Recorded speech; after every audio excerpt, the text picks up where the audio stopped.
우리 다 함께 사도신경으로 신앙 고백하면서 10월 22일 새벽 기도회를 하나님 앞에 올려드리겠습니다.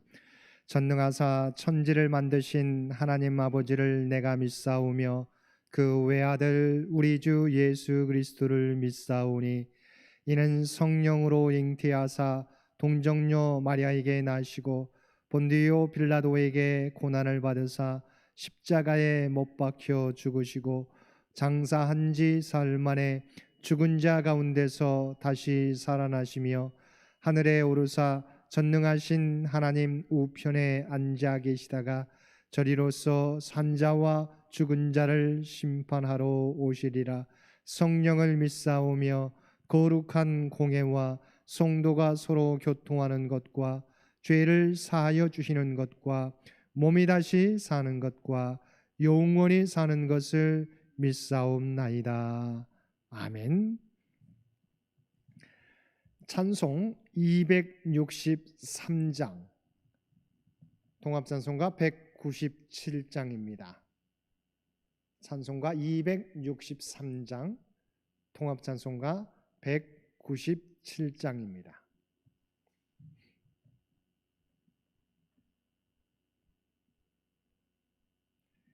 이 세상 험하고 나 비록 약하나 늘 기도 힘쓰면 큰 권능 얻겠네. 주의 은혜로 대속받아서 비와 같이 붉은 죄 눈같이 희겠네.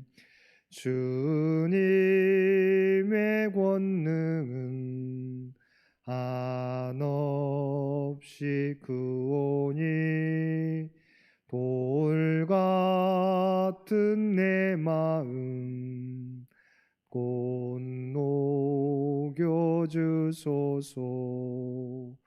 주의 은혜로 대속받아서 비와 같이 붉은 죄 눈같이 희겠네. 내 마음이 약하여 늘 넘어지오니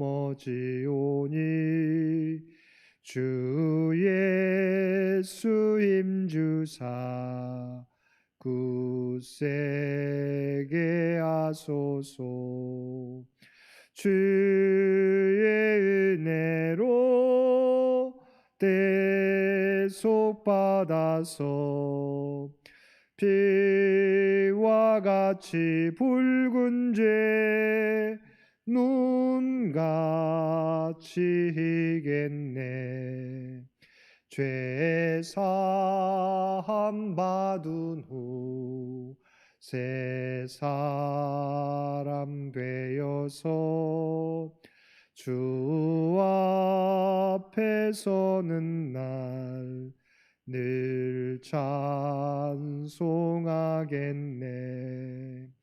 주의 은혜로 대속받아서 비와 같이 붉은 죄 눈같이 희겠네. 아멘.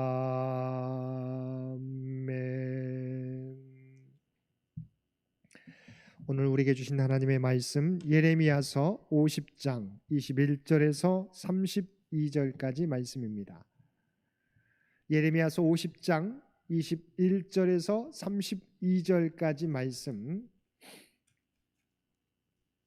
우리 주신 말씀 예레미야 50장 21절에서 32절까지 제가 가지고 있는 성경 1134쪽에 있습니다.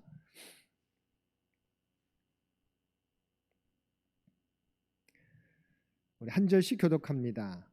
이는 여호와의 말씀이니라. 너희는 올라가서 무라다임의 땅을 치며 북곳의 주민을 쳐서 진멸하되 내가 너희에게 명령한 대로 다하라. 온 세계의 망치가 어찌 그리 꺾여 부서졌는고, 바벨론이 어찌 그리 나라들 가운데 황무지가 되었는고.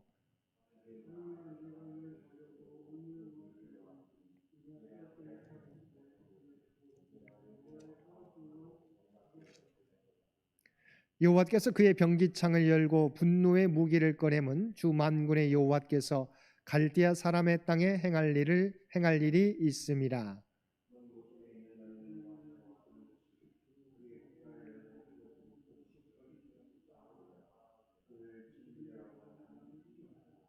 그의 황소를 다 죽이라. 그를 도살하려 내려 보내라. 그들에게 화 있도다. 그들의 날 그 벌 받는 때가 이르렀음이로다.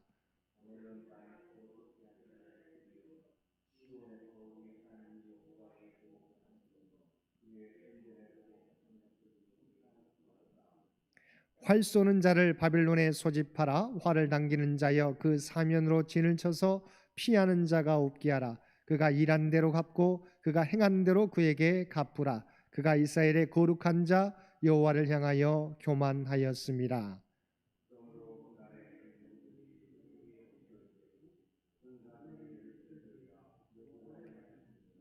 주 만군의 여호와의 말씀이니라. 교만한 자여 보라, 내가 너를 대적하나니 너의 날 곧 내가 너를 벌할 때가 이르렀음이라. 교만한 자가 걸려 넘어지겠고 그를 일으킬 자가 없을 것이며 내가 그의 성읍들에 불을 지르리니 그의 주위에 있는 것을 다 삼키리라. 아멘. 오늘도 새벽을 깨우고 하루를 말씀과 기도로 시작하는 우리 모든 성도님들 가운데 하나님의 놀라운 은혜가 충만히 임하시게 되기를 주님의 이름으로 간절히 축원드립니다. 오늘 말씀은 바벨론에 대한 계속되는 심판 말씀입니다. 오늘 본문 하나님께서 바벨론에 대하여 심판의 도구로 삼으신 페르시아 군대에 대해서 직접 명령하시는 말씀으로 시작합니다. 21절 말씀 보시기 바랍니다. 이는 여호와의 말씀이니라. 너희는 올라가서 무라다임의 땅을 치며 북곳의 주민을 쳐서 진멸하되 내가 너희에게 명령한 대로 다하라. 하나님께서는 바벨론을 멸망시킬 페르시아 군대에게 직접 바벨론의 두 성읍을 공격해서 진멸하라고 말씀하고 있습니다. 그런데 여기에 등장하는 두 도시는 상징적인 의미를 가지고 있습니다. 첫 번째 나오는 무라다임의 의미는 이중 반역, 거듭해서 반역하였다는 의미를 가지고 있습니다.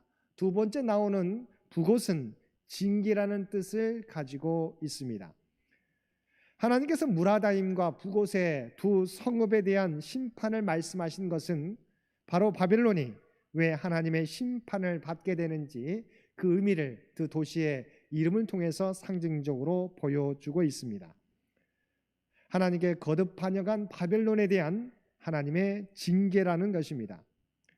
스스로 높아져 하나님을 멸시하였던 바벨론에 대한 심판은 느부갓네살이 죽은 후 7년 동안 왕이 3번이나 바뀌는 정치적 대혼란을 겪었을 뿐만 아니라 자기들이 섬기는 주신이 태양신 마르둑이냐 아니면 달의 신 신이냐를 두고 종교적 대혼란을 겪었으며 마침내 페르시아 제국에 멸망을 당하게 되었던 것입니다. 이런 바벨론의 무너짐에 대하여 예레미야는 조롱어린 탄식을 하게 됩니다. 첫 번째 탄식은 온 세계의 망치가 어떻게 그렇게 꺾여 부서졌는가입니다. 두 번째 탄식은 바벨론이 어찌하여 황무지가 되었는가입니다. 우리가 잘 알고 있는 것처럼 바벨론은 하나님의 심판의 도구가 되어 남유다와 애굽을 비롯한 고대 근동 많은 나라들에 대하여 망치와 같은 강력한 하나님의 도구였습니다.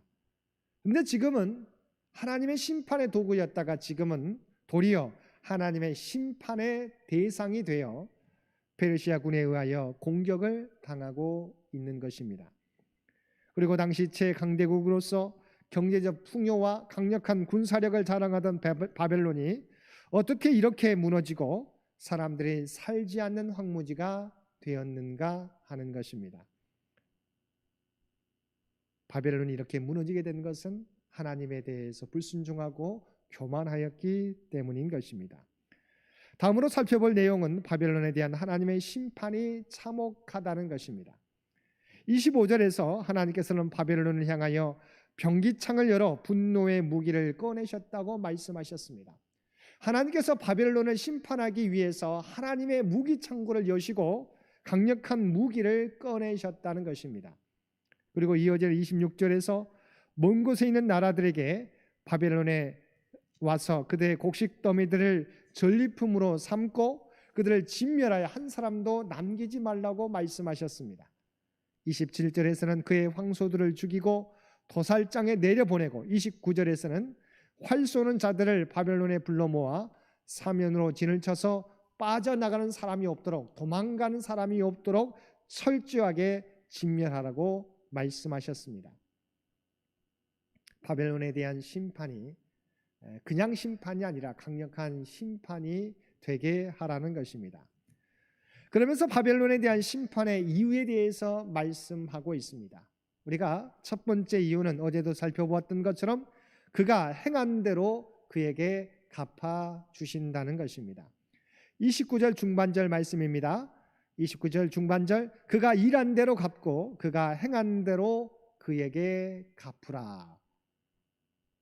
바벨론이 남유다에 대하여 그리고 애굽을 비롯한 고대 근동 지역 많은 나라들에 대하여 행한 그대로 갚아 주신다는 것입니다. 하나님께서는 하나님의 백성에 대하여 회초리를 드시지만 다른 대적들이 하나님의 백성에게 부당한 폭력을 행사하거나 저주할 때 하나님께서 친히 그대로 갚아 주시는 것입니다. 어제 수요 성소 연구 시간에도 살펴보았던 것처럼 골리앗이 다윗을 향하여 내게로 오라 내가 내 살을 공중의 새들과 들짐승에 주리라고 그의 신들의 이름으로 다윗을 저주할 때 하나님께서 이 골리앗이 다윗을 저주한 대로 그에게 도리어 골리앗에게 갚아 주셨습니다. 사무엘상 17장 51절입니다. 다윗이 달려가서 블레셋 사람을 밟고 그의 칼을 그 칼집에서 빼내어 그 칼로 그를 죽이고 그의 머리를 베니 블레셋 사람들이 자기 용사의 죽음을 보고 도망하는지라. 하나님께서는 당신의 사랑하는 백성들이 고통당하는 것을 참지 못하십니다. 그래서 하나님께서는 당신의 백성들을 탄압하고 저주하는 대적들에게 하나님의 때 하나님의 방법으로 반드시 갚아 주시는 것입니다. 두 번째 바벨론이 심판받는 이유는 그들의 교만 때문입니다. 다시 29절 하반절 말씀 보시기 바랍니다. 그가 이스라엘의 거룩한 자 여호와를 향하여 교만하였음이라. 바벨론이 멸망당하는 이유는 바벨론이 심판당하는 이유는 그들이 하나님 앞에 교만하였기 때문입니다. 교만한 악인의 특징은 하나님의 존재를 무시합니다. 시편 4절 말씀에 보면 악인은 그의 교만한 얼굴로 말하기를 여호와께서 이를 감찰하지 아니하신다며 그의 모든 사상에 하나님이 없다 하나이다. 교만한 자들은 하나님의 존재를 인정하지 않기에 하나님의 심판도 두려워하지 않습니다. 그래서 주저하지 않고 자기 욕심대로 죄와 악행을 저지릅니다. 그들은 한때 최강대국으로 주변 나라들을 정복하고 다스리면서 자신들의 힘만을 의지했습니다. 그들은 그 누구도 자신들의 앞길을 막을 수 없다고 생각했습니다. 그들은 예루살렘 성전을 파괴하면서 이스라엘의 하나님보다 자기들이 섬기는 신 마루드기 더 강하며 세상의 어떤 신도 바벨론의 군대를 막을 수 없다고 자만하였습니다. 하나님께서 이러한 그들의 교만을 무너뜨리기 위해서 하나님께서 당신의 백성 예루살렘을 멸망시킨 것처럼 파괴하신 것처럼 바벨론도 그와 같이 파괴하시는 것입니다. 바벨론이 포위되고 군사들이 모두 죽임을 당하게 되었습니다. 바벨론에 대한 하나님의 징계는 교만한 바벨론에 대한 심판이었습니다. 하나님께서는 겸비한 자세로 하나님을 의지하는 자에게는 자비와 은총을 베푸시지만 바벨론과 같이 교만한 자를 대적해 주시는 것입니다. 그러므로 성도는 교만한 자가 아니라 늘 겸손하게 하나님을 두려워하며 하나님만을 의지하며 살아가야 할 것입니다. 사랑하는 성도 여러분, 오늘 본문을 통해서 우리에게 주시는 교훈은 교만이 바벨론에 심판받은 이유요 모든 죄의 근원이라는 것입니다. 그럼 우리는 어떻게 살아가야 하겠습니까? 교만을 버리고 하나님 앞에 겸손함으로 살아가야 하겠습니다. 그래서 주님은 하늘 보좌의 영광을 버리고 낮고 낮은 이 땅에 인간의 몸을 입고 오셔서 우리를 위하여 십자가에 달려 돌아가셔서 우리에게 겸손의 극치를 보여주셨습니다. 그리스도의 은혜로 말미암아 구원받은 사람들은 주님께서 보여주신 그 겸손을 닮아 하나님 앞에서 늘 겸손함으로 살아가야 할 것입니다. 오늘도 이 땅에서 살아가게 될 때 주님이 보여주신 그 겸손으로 살아가는 저와 여러분들 되시기를 바랍니다. 그 겸손을 통해서 하나님의 뜻을 이루고 하나님이 친히 높여주시는 놀라운 은혜를 입으며 살게 되는 모든 성도님들 되실 수 있게 되기를 주님의 이름으로 간절히 축원드립니다. 함께 기도드리겠습니다. 사랑과 은혜가 충만하신 아버지 하나님, 바벨론의 교만을 통하여서 우리가 어떤 믿음으로 살아가야 될지 깨닫게 해주셨음을 진심으로 감사드립니다. 교만한 자는 하나님께서 대적해 주신다고 주님 말씀해 주셨습니다. 우리의 모습 가운데 교만이 없도록 주여 도와주옵소서. 주님처럼 겸손함을 닮아가게 하여 주옵소서. 우리가 자신을 낮추게 될 때 주께서 우리를 높여 주실 줄 믿습니다. 오늘도 하나님 앞에 겸손함으로 서게 되는 우리 모두가 되게 하여 주옵소서. 특별히 이 나라의 민족과 우리의 기장교단과 우리의 창현교회를 주께서 기억하여 주시고 그래서 친히 주장하여 주옵소서. 하나님의 도구로 쓰임받게 하여 주옵소서. 또한 우리 창현교회에 속한 모든 주의 지체들 아버지 그들의 모든 형편과 사정을 하시는 주님, 주 앞에 모든 것을 맡기며 기도하게 될 때 주여 간절히 바라옵나니 그들의 기도에 응답하여 주옵소서. 특별히 육신에 연약한 자 하나님의 도우심을 바라며 구하게 될 때 아버지 하나님 그들에게 치유와 회복을 치료의 광선을 비추어 주옵소서. 물질의 어려움을 당하는 자에게 하나님의 풍성한 은혜를 살아가는 자녀들의 앞길 가운데 하나님의 지혜와 총명과 하나님의 비전을 허락하여 주시고 늘 하나님의 말씀 따라 살아가는 그들 모두가 되게 하여 주옵소서. 오늘 또 우리에게 복된 하루를 허락해 주신 것 진심으로 감사합니다. 주님과 동행하는 하나님의 뜻을 이 땅에 드러내는 주님의 모습을 닮아가는 우리 모두가 되도록 주여 도와주옵소서.